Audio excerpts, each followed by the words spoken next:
नमस्कार 4 PM में आप सभी का स्वागत है। भारतीय जनता पार्टी के अंदर अगर कोई नेता सबसे ज्यादा पीएम नरेंद्र मोदी की आलोचना करता है तो वो है बीजेपी के पूर्व राज्यसभा सांसद सुब्रमण्यम स्वामी जी, जो मोदी जी के सबसे बड़े आलोचक के रूप में जाने जाते हैं। अच्छा, लोगों के मन में यह भी सवाल होगा कि बीजेपी नेता नरेंद्र मोदी की आलोचना कैसे कर सकता है, जब दूसरे दलों के नेता दूसरे दल में रहते हुए पीएम मोदी की सराहना करते हैं, उनके कामों की तारीफ करते हैं, तो बीजेपी नेता भला कैसे पीएम मोदी को बुरा भला कह सकता है। लेकिन सब तो एक जैसे नहीं होते ना, और ये जरूरी थोड़ी है कि बीजेपी नेता पीएम मोदी की आलोचना ना करें। लोगों की अपनी अपनी सोच होती है। जब किसी नेता को लगेगा कि हाँ ये गलत हो रहा है तो वो जरूर बोलेगा।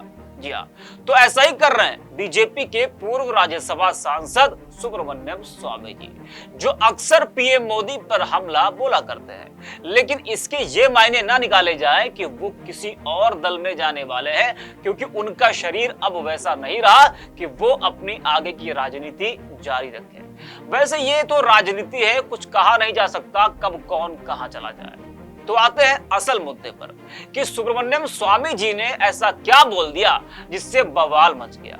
जब 22 जनवरी यानी कि सोमवार को पीएम मोदी अयोध्या में राम मंदिर उद्घाटन में शामिल थे, रामलला की प्राण प्रतिष्ठा कर रहे थे और पूरा देश जश्न मना रहा था, तो ठीक उसके दूसरे दिन सुब्रमण्यम स्वामी ने पीएम मोदी पर ऐसा हमला बोला कि बीजेपी से लेकर विपक्ष तक हिल गया कि स्वामी जी ने ये क्या बोल दिया। दरअसल सुब्रमण्यम स्वामी ने एक्स पर लिखा, मैं अब ज्ञानवापी, काशी विश्वनाथ मंदिर और कृष्ण जन्मभूमि मथुरा मंदिर को पुनर्स्थापित करने की अनुमति देने के लिए अपनी लंबित पूजा स्थलों की जनहित याचिका को तत्काल सूचीबद्ध करने का अनुरोध करने के लिए सुप्रीम कोर्ट का रुख करूंगा।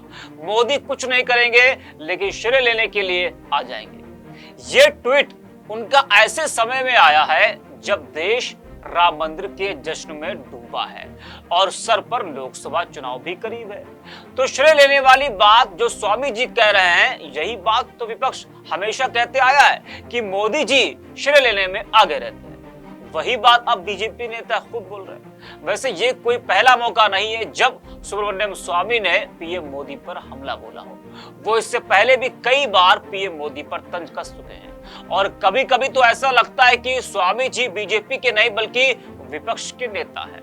बीजेपी में रहते हुए सुब्रमण्यम स्वामी अक्सर प्रधानमंत्री नरेंद्र मोदी समेत पार्टी के कई नेताओं के प्रति आलोचनात्मक रवैया रखने के लिए जाने जाते हैं। मतलब सिर्फ मोदी नहीं बल्कि बीजेपी के तमाम नेताओं की वो आलोचना करते रहते हैं। वो एक्स पर भाजपा नेताओं के प्रति व्यंग भरा ट्वीट भी करते रहते हैं। लेकिन वरिष्ठ नेता होने की वजह से किसी की हिम्मत नहीं होती कि कोई उन्हें कुछ बोल दे। प्राण प्रतिष्ठा से पहले भी सुब्रमण्यम स्वामी ने एक ट्वीट कर लिखा था, मोदी प्राण प्रतिष्ठा पूजा में शामिल हो रहे हैं, जबकि पूजा में उनकी स्थिति शून्य है। ना ही उन्होंने अपने निजी जीवन में, खासकर अपनी पत्नी के साथ अपने व्यवहार में भगवान राम का अनुसरण किया है, और ना ही उन्होंने पीएम के रूप में राम राज्य के अनुसार काम किया है। तो किस तरह से वो पीएम मोदी पर अपनी भड़ास निकालते हैं, वो आप अंदाजा लगा सकते हैं। पीएम मोदी की आलोचना करने में स्वामी जी कितना आगे रहते हैं वो आप खुद देख लीजिए। आपको बता दें कि स्वामी हाल के वर्षों में भारत के अंदर रहते हुए प्रधानमंत्री नरेंद्र मोदी के सबसे बड़े आलोचक रहे। जी हाँ, सुब्रमण्यम स्वामी पीएम नरेंद्र मोदी के सबसे बड़े आलोचक रहे हैं। बीजेपी के अंदर कोई बीजेपी नेता इतना बड़ा आलोचक पीएम मोदी का भला कैसे हो सकता है। वह उनकी आलोचना का कोई मौका नहीं छोड़ते। पीएम मोदी की आर्थिक नीतियां खासतौर के स्वामी की आलोचना के केंद्र में रही हैं। आपको बता दें कि एक तरफ बीजेपी के सभी वरिष्ठ नेताओं और मंत्रियों को राम मंदिर प्राण प्रतिष्ठा का निमंत्रण मिला था, और वही मंदिर आंदोलन की आवाज उठाने वाले सुब्रमण्यम स्वामी को न्योता नहीं मिला था। इसे लेकर स्वामी ने दुख भी जताया था, और नवंबर में अयोध्या पहुंचे थे जब, तो उन्होंने कहा था कि मेरी खबरों को छापने नहीं दिया जाता है, मैं प्राण प्रतिष्ठा कार्यक्रम में नहीं हूं, मुझे अभी तक निमंत्रण भी नहीं मिला है। अशोक सिंघल के कहने पर मैंने सुप्रीम कोर्ट में श्री राम मंदिर के लिए पक्ष रखा था। तो जब स्वामी पहुंचे थे अयोध्या, तब उनका दर्द छलका था कि उनको निमंत्रण नहीं दिया गया है, उनको नहीं बुलाया गया है। अब उससे पहले भी उन्होंने पीएम मोदी पर आरोप लगाते हुए कहा था कि पीएम मोदी ने सुप्रीम कोर्ट में राम जन्मभूमि मामले में देरी करने की कोशिश की। उन्होंने लिखा था कि जब मामला निष्क्रिय के करीब था, सरकार ने अयोध्या की सभी भूमि को वापस करने के लिए एक आवेदन दायर किया था, जिसे पीवी नरसिम्हा राव की सरकार ने राष्ट्रीयकृत कर दिया था। सुप्रीम कोर्ट को इस बात को नजरअंदाज कर फैसला देने के लिए धन्यवाद देना चाहिए सीजेआई, गोगोई और 4 अन्य जजों को धन्यवाद।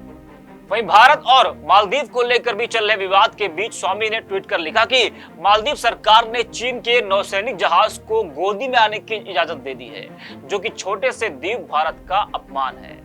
चीन 2020 के बाद से लद्दाख का 4042 वर्ग किलोमीटर क्षेत्र हड़प सकता है और मोदी बस एक असहाय ऊंट की तरह मिमियाने और यह कहने में सक्षम है कि कोई आया नहीं।